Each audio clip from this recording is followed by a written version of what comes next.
Subscribe Indian News Analysis channel and press the bell icon for the latest defense updates. आईने हिंदी के एक नए episode में आपका स्वागत है, जहां आपके लिए लेकर के आते हैं इंडियन डिफेंस की टॉप 4 अपडेट्स को।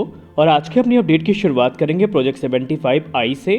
दोस्तों, जैसा कि हम सब कयास लगा रहे थे कि जब जर्मनी के डिफेंस मिनिस्टर भारत में आएंगे तो भारत और जर्मनी के बीच में प्रोजेक्ट 75I सबमरीन को लेकर के कुछ बड़े निर्णय लिए जा सकते हैं, और इस समय कुछ ऐसा होता भी दिखाई पड़ रहा है। भारत और जर्मनी साथ में मिलकर के डीजल इलेक्ट्रिक सबमरीन्स के निर्माण के लिए जो आपसी कार्रवाई है वो लगभग शुरू कर चुके हैं। इस मामले के जानकार लोगों ने मीडिया से बात करते हुए ये बताया कि जर्मनी के थेसेनक्रॉप और मजगांव डॉक शिपबिल्डर लिमिटेड, जो कि भारत के हैं, इनके बीच में बहुत जल्दी तकरीबन $5.2 बिलियन की एक जो डील है वो साइन करी जाएगी, जिसके अंतर्गत 6 की संख्या में जो सबमरीन्स हैं ये भारतीय नौसेना के लिए बनाई जाएंगी। आपको हम बताना चाहेंगे कि भारतीय नौसेना अपनी जो पुरानी सबमरीन्स हैं उनको प्रोजेक्ट 75I के अंतर्गत बनाई गई जो सबमरीन्स हैं उनसे रिप्लेस करने के प्रोग्राम को लेकर के आगे बढ़ रही है। और इसी सिलसिले में जर्मनी के डिफेंस मिनिस्टर का भारत दौरा काफ़ी महत्वपूर्ण माना जा रहा है। आपको हम बताएंगे कि जो प्रिलिमिनरी एग्रीमेंट है या जो मेमोरेंडम ऑफ अंडरस्टैंडिंग है ये उनके इसी दौरे के दौरान साइन करी जा सकती है। माना जा रहा है कि जब वो मुंबई का दौरा करेंगे तो उसी दौरान ये जो कार्रवाई है वो हो सकती है। हालांकि इस मामले में अभी तक भारत की तरफ से कोई आधिकारिक टिप्पणी सामने नहीं आई है, लेकिन रक्षा मामलों के जानकार लोग ये कहते हैं कि भारत और जर्मनी के बीच में ये जो डील है ये लगभग फाइनलाइज हो चुकी है और बहुत जल्दी इस पे एक जो ऑफिशियल अनाउंसमेंट है वो हमें देखने को मिलेगी। अगर हम इंडियन नेवी की रिक्वायरमेंट की बात करें तो भारतीय नौसेना को मिनिमम 24 कन्वेंशनल सबमरीन्स की ज़रूरत है, लेकिन इस समय भारतीय नौसेना के पास सिर्फ 16 सबमरीन्स ही हैं और भारतीय नौसेना जल्द से जल्द अपने जो रिक्वायरमेंट है या जो एस्टिमेटेड संख्या है उसको पूरा करना चाहती है। और इसीलिए भारतीय नौसेना ये जो डील है इसको लेकर के काफ़ी ज़्यादा गंभीर दिखाई पड़ रही है। हमारी अगली बड़ी अपडेट भारतीय वायुसेना की राफेल जेट्स को लेकर के आ रही है। दोस्तों, आपको पता ही है कि राफेल एयरक्राफ्ट को शुरू से ही एक गेम चेंजर कहा जाता है और राफेल का जो स्ट्राइक पैकेज है वो काफ़ी मैसिव है, जिसमें अगर हम एयर टू एयर मिसाइल की बात करें तो एक तरफ हमारे पास MBDA की मीटियोर और मीका है, तो वहीं एयर टू सरफेस वॉरफेयर के लिए उसमें स्कैल्प EG, जिसको हम स्टॉर्म शैडो के नाम से जानते हैं, वो मिसाइल भी इसके स्ट्राइक पैकेज का हिस्सा है। और जब से ये एयरक्राफ्ट भारत में आए हैं तो इस मिसाइल को लेकर के, खासकर स्टॉर्म शैडो को लेकर के, जो डिफेंस एनालिस्ट हैं वो काफ़ी खुशी जाहिर कर रहे थे। लेकिन हाल ही में यूक्रेन में कुछ ऐसा हुआ है जिसने भारत की चिंताओं को बढ़ा दिया है। मीडिया रिपोर्ट में ये बताया गया है कि जो स्टॉर्म शैडो मिसाइल है ये वेस्टर्न कंट्रीज़ के द्वारा यूक्रेन को सप्लाई करी गई और यूक्रेन ने इन मिसाइल का इस्तेमाल करके 12 मई, 14 मई और 26 मई को रशियन टारगेट्स के खिलाफ इनका इस्तेमाल किया, जिसमें मुख्यतः जो लॉजिस्टिकल सपोर्ट के इक्विपमेंट थे उनको टारगेट किया गया। इसके अलावा जो फाइटिंग फॉर्मेशंस थे उनको टारगेट किया गया, एयर डिफेंस सिस्टम्स को टारगेट किया गया और भी कुछ टारगेट थे जिनको न्यूट्रलाइज किया गया। लेकिन इस टैक्टिकल सक्सेस के बाद स्टॉर्म शैडो को बहुत बुरा नुकसान उठाना पड़ा है। रशिया की तरफ से ये क्लेम किया गया है, इनफैक्ट वेस्टर्न मीडिया भी इस चीज़ को रिकॉग्नाइज कर रही है कि रशियन एयर डिफेंसेस के द्वारा तकरीबन 10 से 15 की संख्या में जो स्टॉर्म शैडो मिसाइल हैं ये ध्वस्त कर दी गई हैं हवा में ही।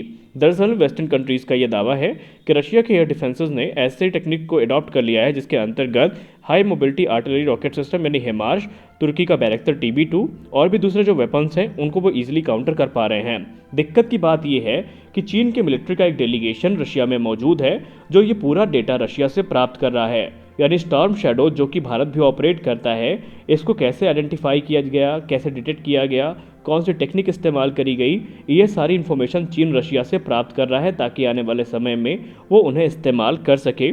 और इन्हीं सारी चीज़ों ने भारत की चिंताओं को काफ़ी ज़्यादा बढ़ा दिया है।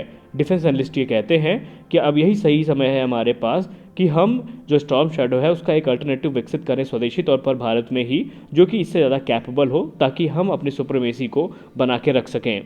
हमारी अगली बड़ी अपडेट अर्जेंटीना को लेकर के आ रही है। दोस्तों, जैसा कि आपको पता ही है कि अर्जेंटीना में फाइटर एयरक्राफ्ट के प्रोक्योरमेंट को लेकर के जो सर्कस है वो लगातार चल रहा है और अर्जेंटीना का एक डेलीगेशन कभी चीन जाता है, कभी वो भारत आता है और उनके जो बयान है वो काफ़ी कंफ्यूजिंग रहे थे।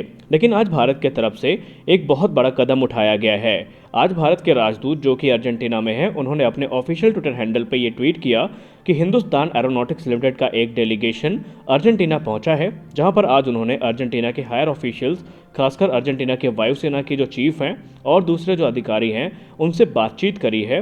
रिपोर्ट्स में ये कहा जा रहा है कि जो बातचीत करी गई है ये लाइट कॉम्बैट एयरक्राफ्ट तेजस की सेल और लाइट कॉम्बैट हेलीकॉप्टर्स की सेल को लेकर के करी गई है। यानी कि अभी जो कयास लगाए जा रहे थे कि तेजस कंपटीशन से बाहर हो चुका है, वो एक बार फिर से झूठ साबित हुआ है। दरअसल अर्जेंटीना ने कोई भी ऐसी स्टेटमेंट कभी भी रिलीज ही नहीं करी जहां पर उन्होंने कहा हो कि तेजस को उन्होंने नेग्लेक्ट कर दिया है या रिजेक्ट कर दिया है। आपको हम बताना चाहेंगे कि अर्जेंटीना को इस समय सुपरसोनिक फाइटर्स की ज़रूरत है। इसके अलावा अर्जेंटीना को ऐसे फाइटर्स भी चाहिए जिसमें ब्रिटिश कंपोनेंट्स का इस्तेमाल ना किया जाता रहा हो। अगर हम बात करें F-16 की, तो F-16 लगभग कंपटीशन से बाहर हो ही चुके हैं। अब जो मेन कंपटीशन है वो JF-17 थंडर और लाइट कॉम्बैट एयरक्राफ्ट तेजस के बीच में है। अब अगर हम JF-17 थंडर की बात करें तो चीन ने अर्जेंटीना को यह आश्वासन दिया है कि अगर अर्जेंटीना इन एयरक्राफ्ट को सिलेक्ट करता है तो इनका जो लोकल प्रोटेक्शन है, इसके अलावा ब्रिटिश कंपोनेंट्स को रिप्लेस किए जाने की कार्रवाई तत्काल शुरू करी जाएगी और इन एयरक्राफ्ट्स को अर्जेंटीना की रिक्वायरमेंट के हिसाब से कस्टमाइज भी किया जा सकेगा। और यही सेम चीज़ें भारत ने भी ऑफर करी हैं। भारत ने कहा है कि तेजस अपने कैटेगरी का सबसे एडवांस फाइटर है और अर्जेंटीना जो भी रिक्वायरमेंट चाहेगा, जो भी मॉडिफिकेशन करवाना चाहेगा, वो चीज़ें यहाँ पर हो जाएंगी। लेकिन एक समस्या जो अभी भी बनी हुई है कि अभी तेजस में कई कंपोनेंट्स हैं जो ब्रिटिश ओरिजिन के हैं, उनको भारत कैसे रिप्लेस करेगा, ये अभी भी प्रश्न चिन्ह बना हुआ है। तो देखते हैं आगे चल के हमें क्या देखने को मिलता है। दोस्तों, जैसा कि हम सब जानते हैं कि मॉडर्न वॉरफेयर में जो हमारे मेन बैटल टैंक्स हैं वो एंटी टैंक गाइडेड मिसाइल का एक आसान टारगेट हैं और हमने रशिया यूक्रेन युद्ध में ये चीज़ देखी है क्योंकि हज़ारों टैंक्स डिस्ट्रॉय कर दिए गए हैं। लेकिन इसी चीज़ से भारत ने एक अच्छी खासी सीख ली है और भारत के अस्त्र माइक्रोवेव की तरफ से ये अनाउंस किया गया है कि उनके द्वारा एक्टिव प्रोटेक्शन सिस्टम जो कि हमारे टैंक्स के लिए है उसका डेवलपमेंट शुरू किया गया है और इसको डिज़ाइन किया गया है Defence Research and Development Organisation के द्वारा। ये जो एक्टिव प्रोटेक्शन सिस्टम है ये हार्ड किल और सॉफ्ट किल कैपेबिलिटीज़ के साथ इक्विप किए जाएंगे और माना जा रहा है कि इस फाइनेंशियल ईयर के अंत तक DRDO को ये हैंड ओवर भी कर दिए जाएंगे। उसके बाद ये extensive non combat non communicative trial से गुजरेंगे जो कि DRDO के टेक्नोलॉजी के साथ में होगा और उसमें तकरीबन 1 से 1.5 वर्ष का समय लग सकता है। DRDO ने ये जो एक्टिव प्रोटेक्शन सिस्टम विकसित किया है इसको अस्त्र माइक्रोवेव के साथ मिलकर के किया है और ये एक कॉम्प्रिहेंसिव प्रोटेक्शन सिस्टम है जो कि इंडियन मेन बैटल टैंक्स को प्रोटेक्ट करेगा।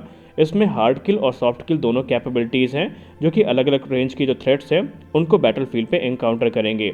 अगर हम सॉफ्ट किल कंपोनेंट की बात करें तो इसमें आपको स्मोक डिस्चार्ज देखने को मिलेगा। इसके अलावा जो इंफ्रारेड जैमिंग इफेक्ट्स हैं वो भी देखने को मिलेंगे। इसमें ऑडियो विजुअल जो वार्निंग मैकेनिज्म है वो भी दिया जाएगा जो कि टैंक ऑपरेटर को तुरंत बताएगा कि उनका टैंक लेजर डेजिग्नेशन पॉड के अंतर्गत टारगेट किया जा चुका है या फिर उन पर फायर किया जा चुका है। इसके अलावा टैंक की जो सिचुएशनल अवेयरनेस है वो भी काफ़ी ज़्यादा यहाँ पर इन्हांस करी जाएगी। वही जो हार्ड किल कंपोनेंट होगा वो टैंक को रॉकेट प्रोपेल ग्रेनेड या इसके अलावा जो एंटी टैंक गाइडेड मिसाइल या फिर high explosive anti tank rounds हैं उनसे प्रोटेक्ट करेगा। ये जो सिस्टम है इसको बेसिकली भारत के T-90 Bhishma Arjun mark 1A main battle tanks में इक्विप किया जाएगा और DRDO को इस चीज़ का पूरा भरोसा है कि इनके आने के बाद टैंक्स की जो सर्वाइबिलिटी है बैटलफील्ड में और जो सिचुएशनल अवेयरनेस है वो काफ़ी ज़्यादा इन्हांस होने वाली है। तो आज के इस वीडियो में बस इतना ही। आपने वीडियो को अंत तक देखा इसके लिए आप सभी का बहुत बहुत धन्यवाद। मिलते हैं अगले वीडियो में, तब तक के लिए जय हिंद।